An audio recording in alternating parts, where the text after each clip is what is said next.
Welcome to Insights into Insurance with Tom Sorensen of Americana Insurance Group. All information provided is educational in nature and not intended to be acted upon without first consulting the appropriately licensed professional.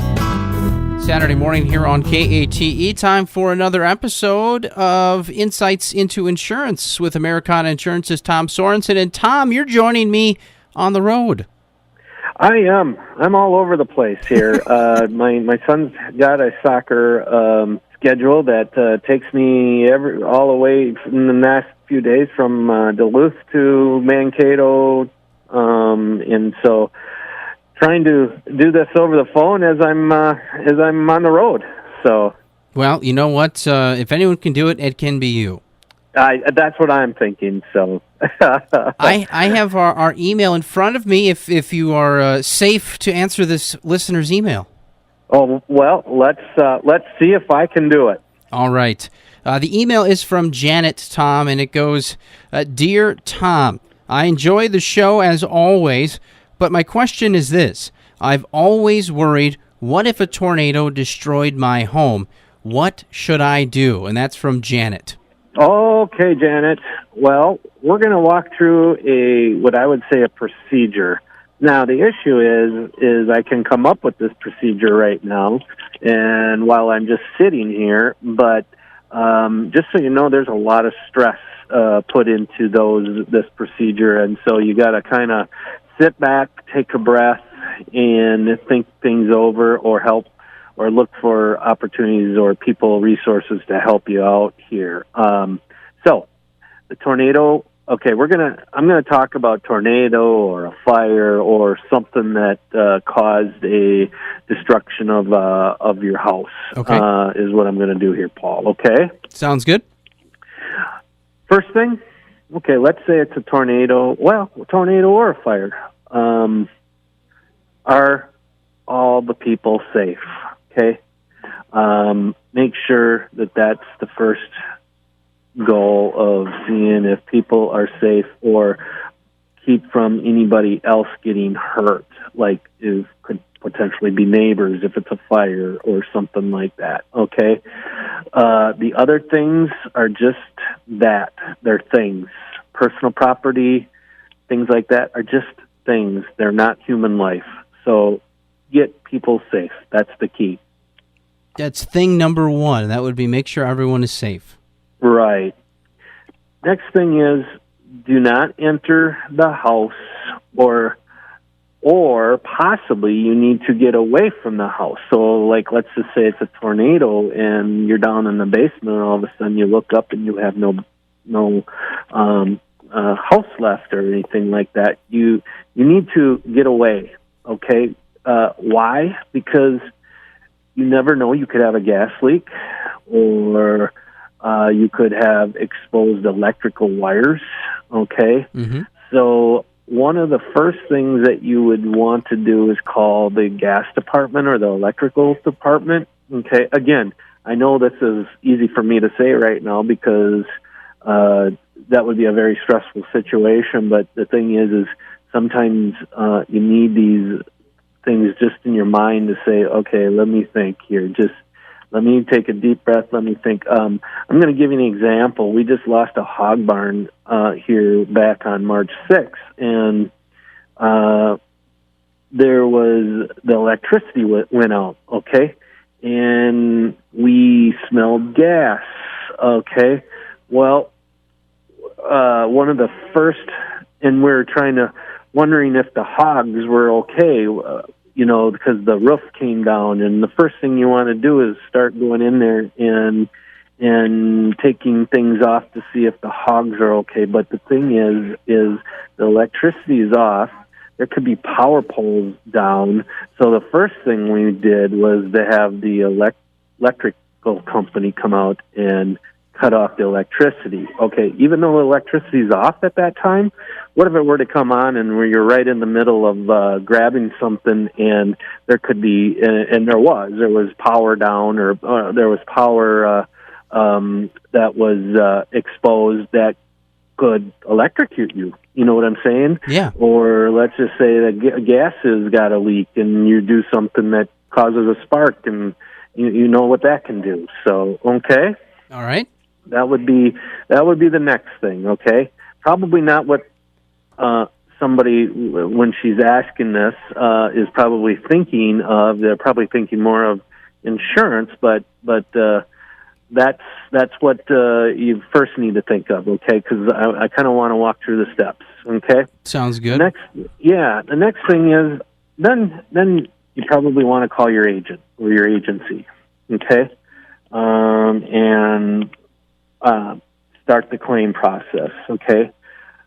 I have been out, and other agents in my office have been out. I've been out on Thanksgiving evening.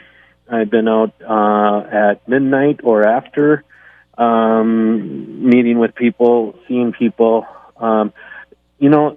Really, truthfully, there isn't much we can do right that time, but again, just to come out there and say, you know what, we'll help you out, we're going to take care of you, okay?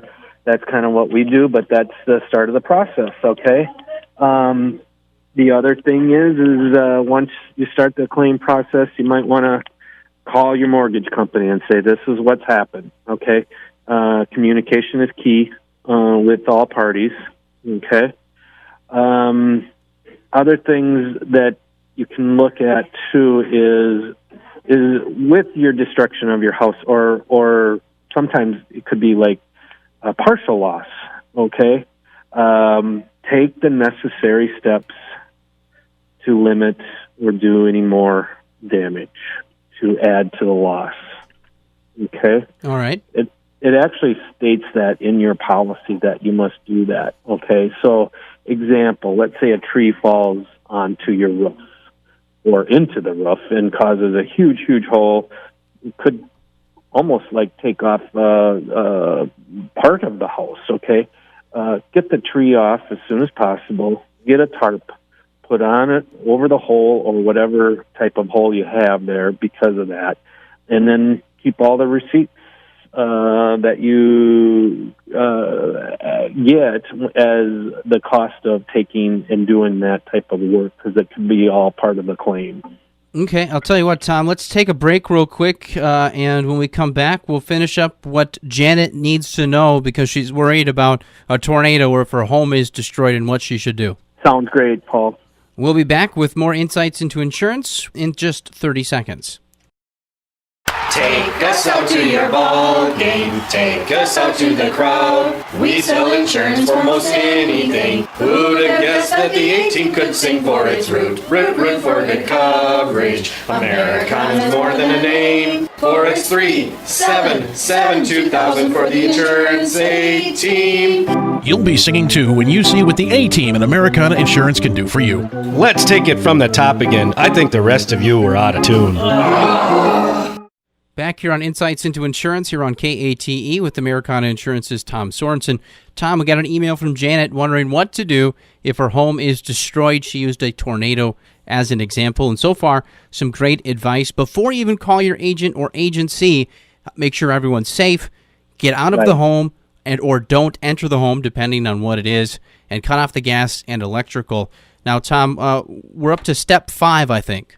Yep, we're up to step 5 here, and so with a large loss such as a house fire or tornado, an adjuster will normally be there within 24 hours, okay? Sometimes 24 to 48, but normally it's probably 24 hours. A lot of times if it's a area like tornado or something like that, most companies have what they call CAT teams, or catastrophe teams, where all of a sudden they'll go into high speed and get a whole group of adjusters down and try to start taking care of those claims that they have in such a large area. This is my recommendation, is call a contractor right away at that time. Okay, why? Because if it's an area catastrophe, there's going to be tons of contractors that are going to be getting hired right away, okay? You don't want to wait so long that you can't get a contractor. And if you do get a contractor, there might be a reason why you get a contractor. Makes sense. It might not be the one that you would really prefer to have. So that's what I would say. And then when the adjuster shows up, all I can tell you is people and insureds and listeners is treat them with respect, okay? And for some reason, many people have a chip on their shoulders when an adjuster shows up. And I can tell you, things go much better with a respectful conversation. I know it's a stressful time. I know it's a troubling time, but I can tell you that the adjuster is there to help you.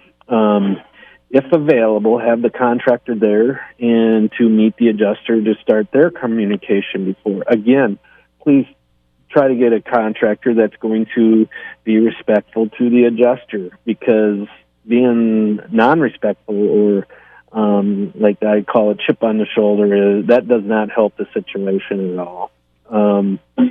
Personal property, the adjuster will need an inventory. Again, I have a Tom's recommendation. Before a loss happens, create a videotape of your belongings. Nowadays, there's almost no excuse with our cell phones. We can do that.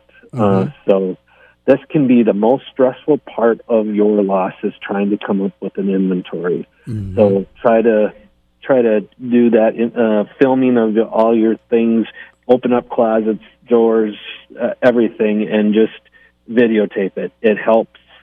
It helps tremendously. So another thing is keep track of your costs. Another Tom's recommendation is keep a folder or an electronic file, or you know what? Sometimes shoebox. Keep all your receipts, keep all your costs, keep everything in a shoebox, whatever it takes to keep it all together.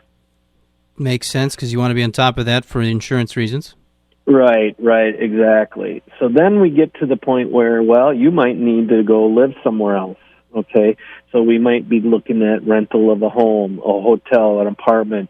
Back in 2010, when we had those 3 tornadoes go through some of our people, they actually negotiated getting a travel trailer, because one thing nice about it was the insurance company paid for the travel trailer, because in hindsight, it might cost that much or less if they were to go and get an apartment or something for that amount of time. Plus, the travel trailer was on site, so it could watch as the building was going on, and so no one was going to come around and steal the materials and things like that. So the last thing is claims. The claim is in full swing. Communicate, take notes, communicate, keep business cards of all your resources, like your contractors, building, electrical, plumbers, adjusters, agents, right down to your furniture salesman, okay? And lastly, communicate. Communicate with your adjuster and your agent. You said that 3 times, Tom. Is that an important piece? I think it's an important thing. Yeah. As you can tell, I communicate a lot, which means I probably talk a lot. So, well, you know what? It's one of those things. I think that it's good to know. Being a recent home owner, it's one of those things that I've never thought of that before. Is all right. I got to make sure everything is in order. Is it a good idea to maybe scope out a few contractors you might be interested working with before any disaster anyway? Yeah, that's what I would do, is have that kind of in your mind. You know what? You could actually put together your own little disaster plan if you wanted to. That would be great. You know, if this thing happens, if a tornado, these are the 3 contractors that I got in mind, and these are the people that I need to call. You know, things like that. So, well, and I think no disaster kit would be complete without having the contact for Americana Insurance, Tom. And that contact number would be 507-377-2000, or if you would want to email me, which probably would be not something that you would do in a loss situation, but you can email me.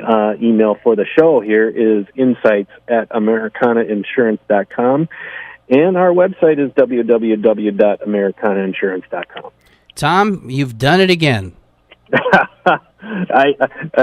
I've heard that before, but it's not always good.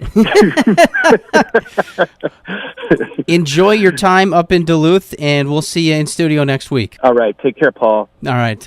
Insights into Insurance with Americana Insurance's Tom Sorensen. You've been listening to Insights into Insurance from Americana Insurance Group. All information provided is intended to be educational in nature. Before acting upon any information obtained during the Insights into Insurance radio show broadcast, consult an appropriately licensed professional.